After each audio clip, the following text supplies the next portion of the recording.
بسم اللہ الرحمن الرحیم۔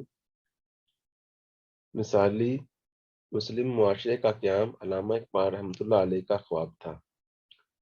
وہ مسلمانوں کے اقتصادی مسائل کا حل اسلامی قانون میں مضمن سمجھتے تھے۔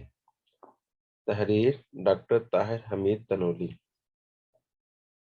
پاکستان کو ریاست مدینہ میں ڈھالنے کے لیے علامہ اقبال کی فکر جامع لاہ عمل فراہم کرتی ہے۔ ان کے نزدیک مسلمانوں کے افلاس کی ذمہ داری ہندوؤں کی سرمایہ داری پر عائد ہوتی ہے۔ سماجی مساوات مسلمان معاشرے کی بنیادی خصوصیت ہے۔ علامہ اقبال رحمۃ اللہ علیہ۔ اسلام کی آفاقی تعلیمات پر مبنی مثالی مسلم معاشرے کا قیام علامہ اقبال کا خواب تھا۔ اسی خواب کی تعبیر کے لیے انہوں نے برصغیر میں ایک الگ اور آزاد مسلم ریاست کا تصور پیش کیا۔ علامہ اقبال کا پیش کردہ تصور ریاست اور حکومت محض ایک تخیل نہیں تھا، بلکہ علامہ اقبال کو اپنے پیش کردہ تصور ریاست اور حکمت کے عملی اطلاق کے حوالے سے بھی مکمل شرح صدر حاصل تھا۔ وہ صرف فکری سطح پر ہی ایک ریاست اور نظام میں حکومت کے قیام کی بات نہیں کر رہے تھے، بلکہ وہ اس حقیقت سے بھی آگاہ تھے کہ اس تصور کو عملی شکل میں کس طرح ڈھالا جائے گا۔ علامہ اقبال نے اپنی آخری سالوں میں جو نثری تحریریں لکھیں، وہ ان کے تصور ریاست کی نظری اور عملی بنیادوں کو واضح کرتی ہیں۔ روزنامہ احسان میں شائع ہونے والا نظریہ وطنیت کے بارے میں ان کا مضمون اور آخری سالوں میں قائد اعظم کو لکھے ہوئے علامہ اقبال کے وہ خطوط جنہیں بعد میں قائد اعظم نے خود اپنے پیش لفظ کے ساتھ شائع کروایا، اس حقیقت کا عملی ثبوت ہے۔ آخری سالوں میں علامہ اقبال کی قائد اعظم کے ساتھ جو خط و کتابت ہوئی، وہ ان کے تصور ریاست حکومت کی تفصیلات کو بیان کرتی ہیں۔ علامہ اقبال نے 28 مئی 1937 کو خاتمِ قائد اعظم کو انتخابات میں آل انڈیا مسلم لیگ کی شکست کے اسباب سے آگاہ کرنے کے ساتھ ساتھ ہندوستان میں مسلمانوں کے مسائل کے حل اور آل انڈیا مسلم لیگ کی شکست کو فتح میں بدلنے کے لیے یہ اقدامات تجویز کیے۔ نمبر 1، مسلمانوں کا بنیادی مسئلہ اقتصادی ہے، لہذا اسے حل کرنے کے لیے مکمل لاہ عمل مسلم قیادت کے پاس موجود ہونا چاہیے۔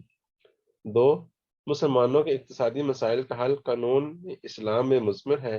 اگر اسلام کا قانون معاش نافذ کر دیا جائے تو مسلمانوں کے اقتصادی مسائل مکمل طور پر حل ہو سکتے ہیں۔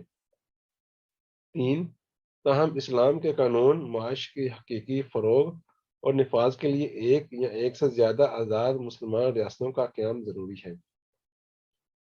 4، سماجی مساوات ہندو معاشرے کے بجائے مسلمان معاشرے کی خصوصیت ہے، لہذا مسلمان معاشرے یا آزاد مسلم ریاستوں میں اس کا نفاذ زیادہ ممکن اور آسان ہے۔ 5، وقت آ گیا ہے کہ اس مقصد کو حاصل کرنے کے لیے ایک الگ مسلم ریاست یا ریاستوں کے قیام کے لیے جدوجہد کی جائے۔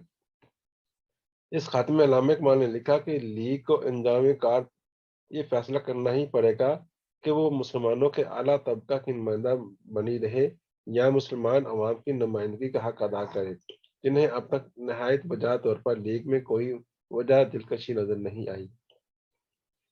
میرا ذاتی خیال یہ ہے کہ کوئی سیاسی جماعت جو عام مسلمانوں کی بہتری کے ضامن نہ ہو، عوام کے لیے باعث کشش نہیں ہو سکتی۔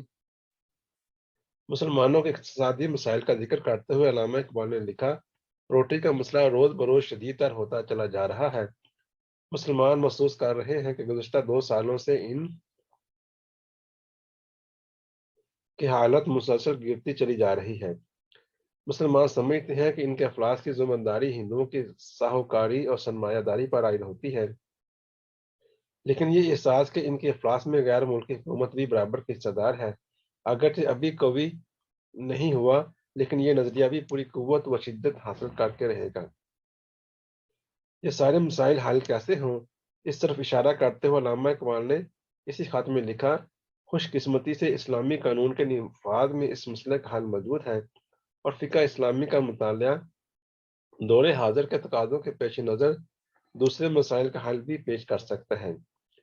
شریعت اسلامیہ کے طویل اور عمیق مطالعے کے بعد میں اس نتیجے پر پہنچا ہوں کہ اسلامی قانون کو معقول طور پر سمجھا اور نافذ کیا جائے ہر شخص کو کم از کم اپنے معاش کی طرف سے اطمینان ہو سکتا ہے۔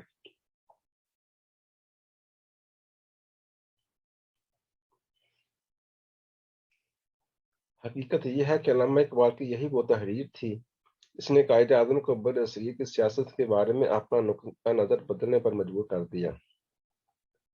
متحدہ ہندوستان میں ہونے والے آئینی بندوبست کے اندر رہتے ہوئے مسلمانوں کے حقوق کے تحفظ کرنے کی قائد اعظم کی وہ جدوجہد، جس میں میثاق لکھنؤ اور تجاویز دہلی جیسے اقدامات بھی شامل تھے، اب مسلمانوں کے لیے الگ وطن کے حصول کی منزل کی طرف مڑ گئیں۔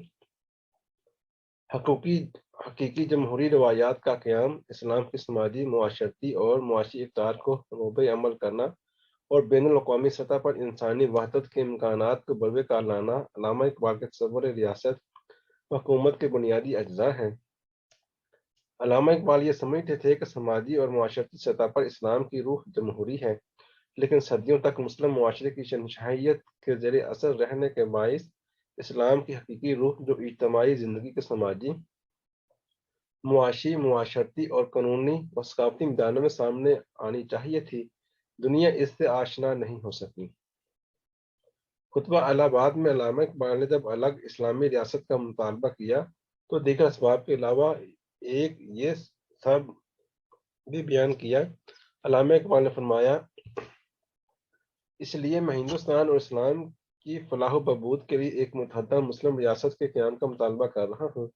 اس سے ہندوستان کے اندر توازن قوت کی بدولت امن و امان قائم ہو جائے گا، وہ اسلام کے لیے ایک موقع فراہم کرے گا، وہ ان اثرات سے آزاد ہو جائے جو عربی شہنشاہیت نے اس پر ڈال دیے تھے، اور اپنے قوانین، تعلیم اور ثقافت کو حرکت میں لا کر ان کی اثر روح اور عصر جدید کی روح سے رابطہ قائم کر سکے۔ کوئی بھی معاشرہ اس وقت تک حقیقی جمہوری روایت کو مستحکم نہیں کر سکتا جب تک اس کے مزاج میں حریت موجود نہ ہو۔ علامہ اقبال نے بارہا اس حقیقت کی طرف اشارہ کیا کہ دنیا کو حقیقی جمہوری روح سے صرف مسلم معاشرہ ہی آشنا کر سکتا ہے۔ اس کا سبب یہ ہے کہ ختم نبوت کے تصور نے مسلمانوں کو فکری طور پر مکمل آزاد اور نجات یافتہ قوم کا منصب دے دیا ہے۔ اب یہی اصول جب ان کی معاشرتی، سماجی اور سیاسی زندگی میں بدلے گا تو اسلام کا حقیقی مقصد پورا ہوگا۔ اس پورے عمل کا عنوان علامہ نے روحانی جمہوریت قرار دیا۔ اپنی شہر آفاق تصنیف تشکیل جدید میں علامہ اقبال نے لکھا، مسلمانوں کے نزدیک زندگی کی بنیاد وہ حتمی اصول ہیں جن کی اساس زندگی کی گہرائیوں میں استوار ہے۔ اسلام کے اسی بنیادی نظریے کی روح سے کیونکہ اب مزید کسی نئی وحی کی ضرورت نہیں، لہذا روحانی اعتبار سے صرف مسلمان ہی دنیا کی سب سے زیادہ آزاد اور نجات یافتہ قوم ہیں۔ دور حاضر کا تقاضا یہ ہے کہ مسلمان اس کی اہمیت کو سمجھیں اور ختم نبوت کے تحت ملنے والے حقیقی حریت کے اصولوں کی روشنی میں اپنی سماجی، معاشرتی اور سیاسی زندگی کی اثر نو تشکیل کریں۔ اس طرح ہی وہ اسلام کے اس مقصد کو حاصل کر سکیں گے جو روحانی جمہوریت کے قیام پر مشتمل ہے۔ اسلامی ریاست نے عالمی سطح پر کیا کردار ادا کرنا ہے، یہ پہلو بھی علامہ اقبال کی نگاہوں سے اوجھل نہیں کر رہا۔ علامہ اقبال نے جب اسلامی ریاست یا اس کے نظام حکومت کی تفصیلات بیان کی تو دوسری اقوام کے ساتھ رابطہ و تعلق اور ایک مشترکہ اساس پر وحدت انسانیت کے قیام کے امکان کو بھی نظر انداز نہیں کیا۔ علامہ اقبال مسلمانوں اور اہل کتاب کو ایک مشترکہ اخلاقی مقصد کی تکمیل کے لیے باہم متحد ہونے کی دعوت دیتے ہیں۔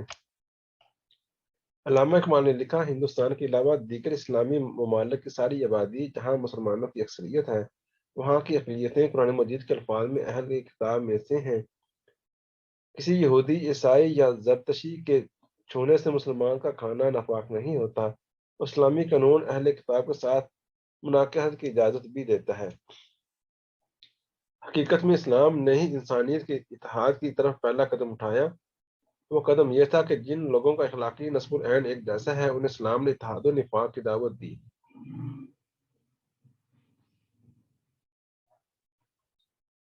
عالمی سطح پر وحدت عالم کی بنیاد ایک ایسے معاشرے کی تشکیل جہاں احترام انسانیت، برداشت اور رواداری کے اصول روپے عمل ہوں۔ انہوں نے اسلامی ریاست کے مقاصد میں سے ایک مقصد قرار دیا۔ علامہ اقبال نے باقی دنیا کو بھی اس طرح متوجہ کیا۔ اس دور میں اقوام کی صحبت بھی ہوئی عام، مشیدہ نگاہوں سے رہی وحدت عالم، تفریق ملل، حکمت افرنگ کا مقصود، اسلام کا مقصود فقط ملت آدم، مکے نے دیا خاک جنیوا کو یہ پیغام، جمعیت اقوام کے جمعیت آدم۔ پاکستان کو ریاست مدینہ کے نمونے پر جدید اسلامی ریاست میں ڈالنے کے لیے علامہ اقبال کی فکر ہمیں جامع راہ عمل فراہم کرتی ہے۔